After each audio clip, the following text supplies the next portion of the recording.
Hello, friends. Today we are going to discover 12 things that a wise person would never say. By diving deep into Stoic philosophy, we will try to understand how we should choose our thoughts and words more carefully. The Stoics emphasize the importance of living through reason and logic, so some statements can be detrimental to your ability to properly express your thoughts and feelings. The 12 things we'll cover in this video will offer important tips on how to build healthy relationships and improve yourself. Understanding the words that should not always be said will not only contribute to our personal development, but will also positively affect our interactions with the people around us. Are you ready? Let's explore these important points together. I wanted to start this video with a short but mind-opening story. In a distant land, in a small town, there lived a wise man who transcended the passage of time. He spoke with his presence, not his words, and sought the secrets of the universe in the depths of silence. People of all ages found solace and inspiration in his peaceful presence and left him with their minds free of confusion. One day a young man knocked on the door of the sage. This young man, whose head was full of questions and whose heart was restless, was constantly talking to those around him and couldn't help sharing his ideas. However, behind all these conversations there was a feeling of emptiness that could not be filled. The wise man sensed this conflict within the young man and made him an extraordinary offer. Silence for 7 days. With the first light of each day, the wise man would teach him a lesson from the depths of life. On the first day, the wise man said, "Never reveal the secrets of others. What is said in trust must remain secret. Betraying trust sows discord and destroys relationships." The young man listened attentively. On the second day, the wise man said, "Don't reveal all your plans. Not everyone wants your success. And if you share your plans with anyone, you may face unnecessary obstacles. Let your actions speak for themselves." The young man thought about it. On the third day, the man of knowledge said, "Avoid sharing personal grievances. Spreading negativity does not resolve conflicts. Seek reconciliation or forgiveness, but do not spread poison." The young man internalized this wisdom. On the fourth day, the wise man said, "Don't boast about the good you have done. True generosity does not expect reward or recognition. Let your actions create invisible but deeply felt waves of goodwill." The young man felt a deep peace. On the fifth day, the wise man said, "Avoid discussing the faults and mistakes of others. This is a destructive habit that leads to pride and resentment. Try to understand and empathize. Because we are all imperfect." The young man developed empathy. On the sixth day, the wise man said, "Never express your fears without reason. Expressing them without a filter gives others power over you. Face them with courage." The young man found strength in silence and introspection. On the seventh day, the wise man shared his final wisdom and said, "Avoid talking about your wealth or possessions. They do not define your worth or character. True wealth is in the heart and mind." By the end of the 7 days, the young man was a different person. He no longer felt the need to express himself with empty words and found true peace in silence. The wisdom within him had blossomed, and he inspired others with his quiet demeanor. He said goodbye to the wise man with a grateful heart and continued his journey with a new understanding. This experience had given him 7 valuable teachings, not only those that should be kept secret, but also those that we should keep to ourselves for inner balance and a peaceful life. Other people's secrets. Personal plans. Our dissatisfactions. Acts of kindness. Other people's imperfections. Personal fears. Wealth or possessions. Now that we know these 7 important things for wisdom, let's talk about 12 things that a wise person would never say. A person's intelligence is measured not only by his intellectual capacity or degree, but also by his wisdom, decision-making ability, common sense, and emotional control. As Plato said, "A wise man is one who speaks because he has something to say. A fool is someone who speaks because he has to say something." A wise person thinks carefully before speaking to avoid saying something inappropriate. A wrong sentence can leave a bad impression on other people. Now let's start with the first thing that wise people avoid saying. Gossip. Imagine you are sipping your tea at work and suddenly you hear a sentence like, "Did you hear what happened to Orhan, or did you see the boss scolding the new employee?" Your heart races, your curiosity is piqued. But wait, do you really need to know what happened? Gossip is like melting ice cream. It seems sweet at first, but soon turns into a sticky mess. Smart people know that gossip is poison disguised as entertainment. So why are we so drawn to gossip? A University of California study shows that gossip takes up 65% of our daily conversations. We are addicted to taking care of other people's business. But not all gossip is bad. Anthropologist Robin Dunbar explains that gossip helped our ancestors form bonds and pass on vital information for survival. But like everything in life, there is a downside to this excessive behavior. So how do we know when we're overdoing it? Here are some warning signs. If what you are about to say will offend the other person, it is better not to say it. Or if you are making fun of other people's misfortune, think, what if it had happened to me? Sometimes it is hard to resist temptation. Just like when we are told not to think about a red apple and we start thinking about it. The important thing is to redirect that energy. Instead of spreading gossip, share some information, study a topic you like, and spread your ideas. Socrates said that the best way to build a good reputation is to be how you want to be seen. Start using some strategies. First, take the challenge. For the next 7 days, avoid talking about other people's lives. By the end of the week, this will transform your perception and your relationships. Be positive on Monday. When someone tries to gossip to you, change the conversation to something positive about that person. Third, take a conscious pause before you speak. Take a deep breath. These seconds can prevent the uselessness of gossip. Don't feel bad if you fall into the trap. The important thing is to recognize and reflect on the value and weight of your words. Adopting a disciplined posture when speaking is not only an exercise in self-control, but also a more meaningful life choice that focuses on what really matters. Challenge yourself to stop gossiping for the next 7 days and see how it transforms your perceptions and improves your relationships. Speaking on impulse, have you ever felt your words come out of your mouth before your brain can process them? This happens even to the best of us. But truly smart people have learned to master the art of strategic silence. Let's explore how we can avoid speaking without thinking about the consequences. The slave philosopher Epictetus said that we have 2 ears and 1 mouth, so we can hear twice as much as we say. And he was right. A Harvard University study found that people who think before they speak are seen as more intelligent and trustworthy. Silence can be powerful. How to avoid rash words that almost always lead to regret. Here's a tip. Before speaking, especially in tense situations, stop and count to 5. Those 5 seconds can make the difference between a logical and thoughtful response and an idea you will regret. Imagine a family quarrel. You are about to say something painful, but take a deep breath and count to 5. During this time, your brain processes the situation more rationally and comes up with a more mature and constructive response. In addition to counting to 5, practice mindfulness. This means being aware of your thoughts and feelings before you speak, like a filter for your words. This practice helps you control your impulses and respond more thoughtfully and constructively, improving your relationships and avoiding regrets. By using mindfulness, you turn communication into a powerful tool for your personal growth and for maintaining harmony in all areas of your life. Daniel Goleman, renowned psychologist and author of Emotional Intelligence, suggests that people with high emotional intelligence are better at controlling their impulses, including the impulse to speak without thinking. Another useful technique is to use the word think, which means to think in Turkish. T stands for true, H for helpful, I for inspiring, N for necessary, and K for kind. If what you are about to say does not meet at least 3 of these criteria, perhaps it is better not to speak. Remember, words have power. They can build bridges or dig ditches, heal wounds or open them. They inspire greatness or sow seeds of doubt. And no matter how forgiven your words may be, some may never be forgotten. The next time you feel like the words are about to come out of your mouth, breathe, count to 5, and practice mindfulness. Use your emotional intelligence and apply the think filter, which in English means to think. Your relationships, your career, and your peace of mind will thank you. 3 lies. Have you ever wondered why some people always seem to have problems? Today we are going to talk about one of the most dangerous habits, lying. It may seem harmless, but lying is like building a house of cards. Each lie is a card added, making the structure more and more unstable. One blow and everything falls apart. We are not talking about small lies. We've all done it. But with the occasional lie. There's a big difference between lying occasionally and lying habitually.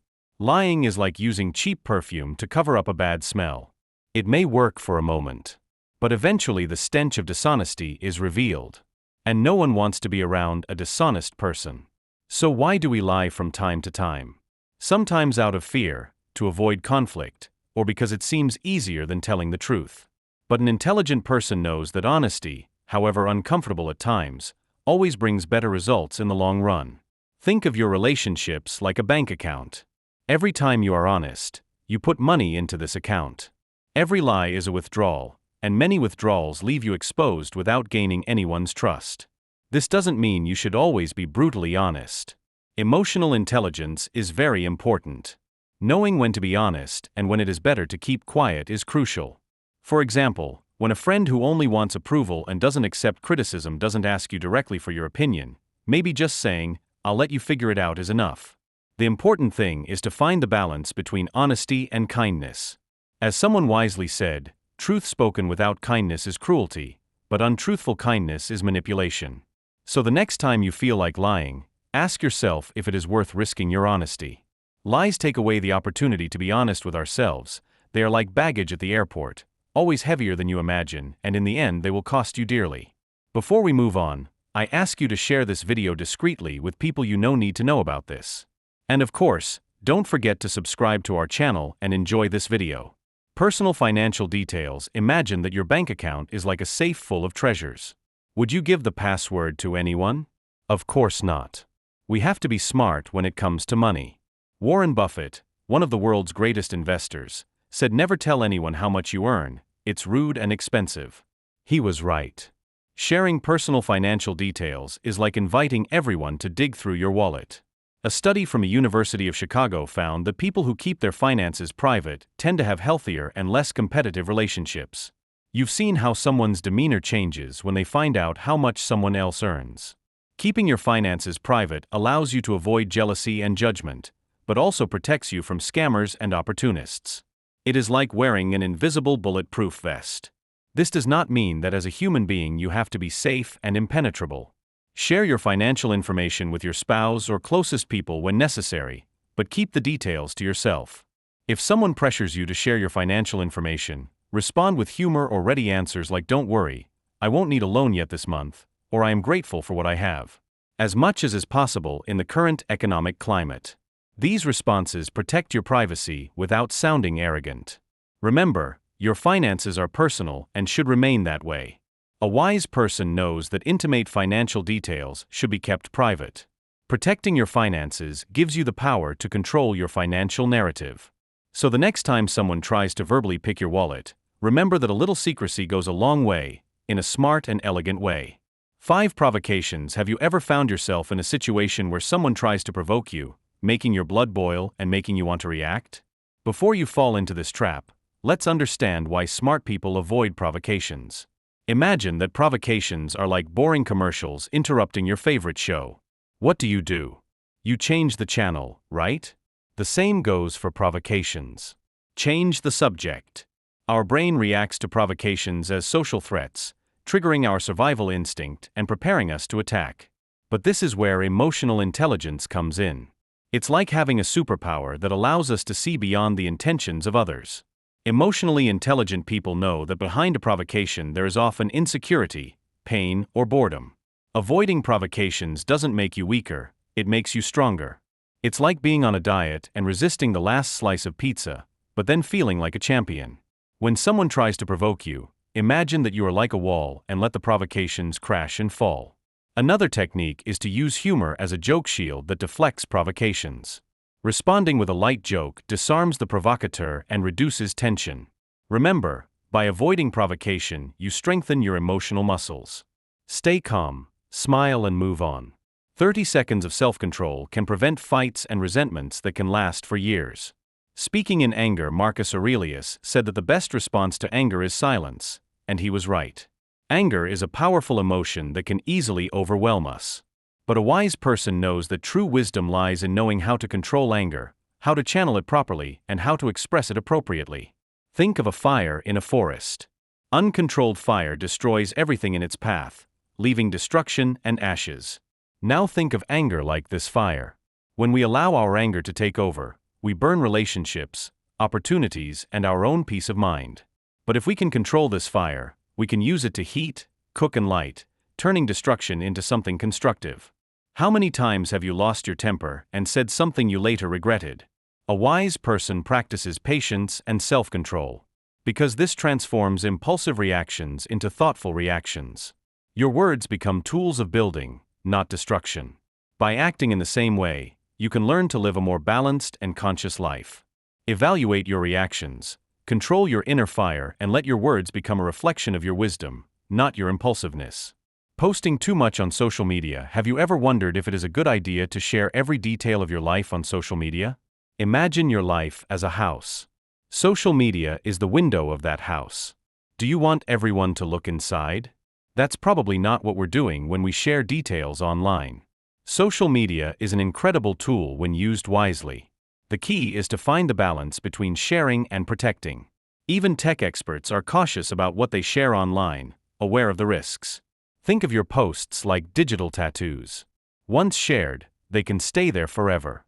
There are smart ways to use social media and protect your privacy. For example, have you ever considered having separate profiles for your personal and professional life? It's like separating the clothes you wear to work from the ones you wear at home. Use strong passwords and enable two-factor security on all your accounts. Choose unique and complex combinations for each account. Having experienced this myself and others I know, I can say this with confidence. We live in a time when scammers are never held accountable, no punishment is ever handed down even if they have all kinds of evidence, and even investigations are opened arbitrarily. Since all our information is already being sold to anyone for money, we should be more careful and secure our passwords with more complex combinations, not easily guessable ones like birth dates. Another important consideration is geolocation. Tagging photos with exact location is fun. But do you really want everyone to know where you are at all times? It's like wearing a GPS on your back. What about your friends on social networks? How many of them do you really know? Each new friend can be a new window into your private life. Finally, don't ignore privacy policies. These long texts that nobody reads are important. Maybe you should start reading them or look for reliable summaries. Using social media wisely does not mean living in fear or disappearing from the digital world. It means being aware, taking control, thinking before you post, being selective about your connections, and protecting your personal data. Mocking others. Imagine a world where fun and laughter are never at someone else's expense. It seems utopian, but we are not that far from it. Smart people have discovered something fascinating. Teasing says more about the person who is being teased than about the person being teased. The next time you mock someone, ask yourself if you really feel superior or just insecure. Psychology teaches us that ridicule is often a defense mechanism. It's our brain's way of saying that if I laugh at them, no one will laugh at me. But there is a better way to protect yourself. Really smart people have discovered that empathy is the new superpower. Instead of making fun of someone, they choose to put themselves in other people's shoes. And if someone makes fun of you, use Stoic wisdom. The philosopher Emperor Marcus Aurelius said that the best revenge is not to be like your enemy. When someone mocks you, the best response is not to respond in kind. Imagine a scene where someone makes a comment mocking your clothes. Instead of retaliating or feeling embarrassed, you smile and thank them for the comment, saying that you like to try new things. You neutralize the other person with humor and confidence. And if you use this moment to grow instead of just defending yourself, every provocation can be an opportunity to practice patience, understanding, and self-control. It's like a free emotional gym and you have a VIP pass. We are not saying you have to be a robot without emotions.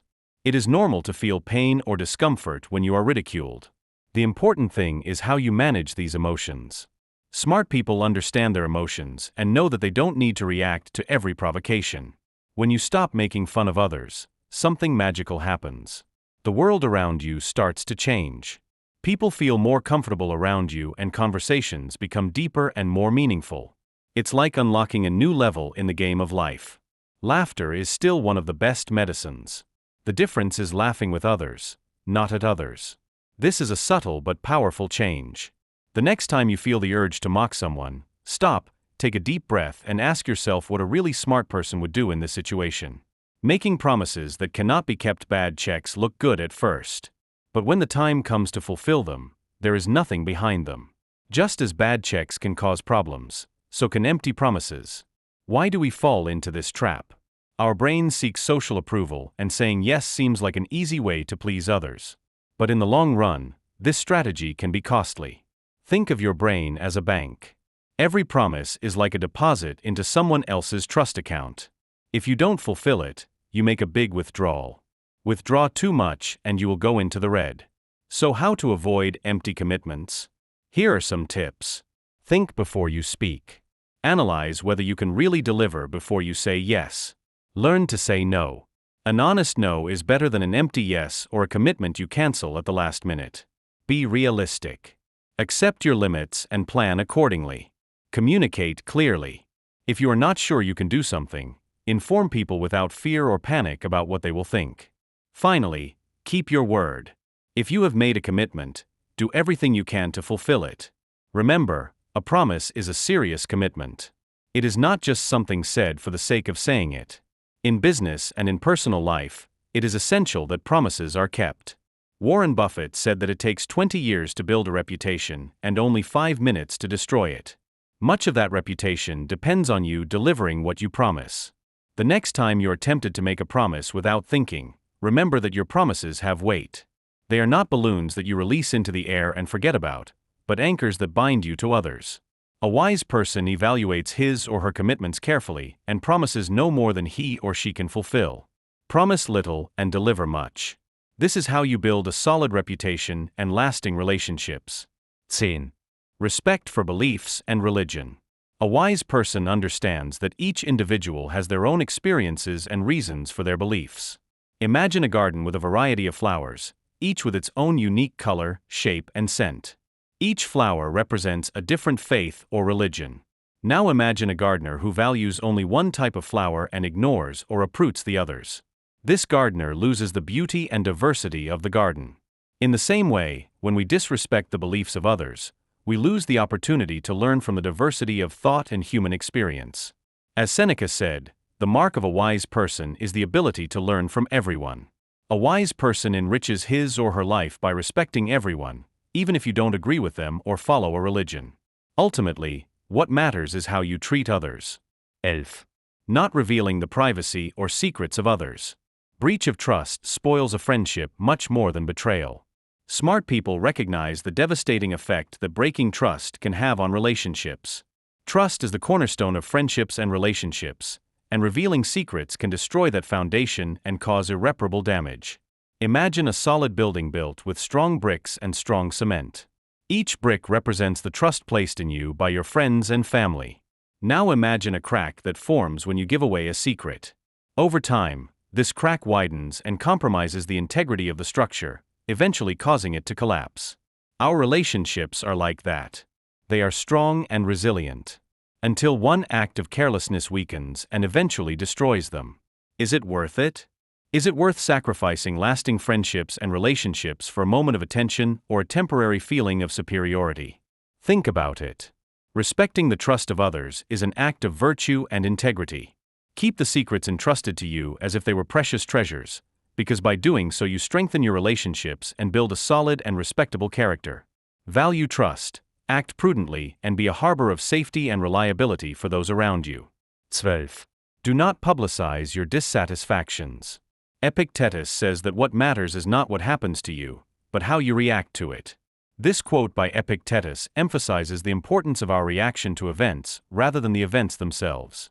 Wise people understand that publicly expressing dissatisfaction often does not change the situation, but can perpetuate a cycle of negativity. Instead of focusing on the problem, they have learned to focus on the reaction and action. Think of a cup of tea. If you keep shaking the cup, the tea will never calm down and will become impossible to drink. Continuously spreading dissatisfaction is like shaking that cup. The inner turmoil continues and never allows you to find clarity or peace. Think about the last week. How many times have you expressed your dissatisfactions to others? Do a self-assessment exercise. Write down every time you complained or grumbled about something. Now think about how many of those complaints resulted in a real solution or improved the situation. Would you rather keep stirring your cup of tea and keep it in constant agitation, or would you rather let the leaves settle and have a peaceful cup of tea? And of course remember, it's not what happens to you that really matters, but how you react to what happens to you. Choosing not to publicize your dissatisfactions allows you to maintain your inner peace and channel your energy into productive solutions. The potential gain is enormous. Start focusing on what you control and what is completely within your control. Do you want to grow weeds or beautiful flowers in your garden? The choice is yours. Share in the comments which of these 12 habits you would break and what you would plant instead. Remember, every small step will help you create a more meaningful and fulfilling garden of life. Thank you for joining me in this wisdom.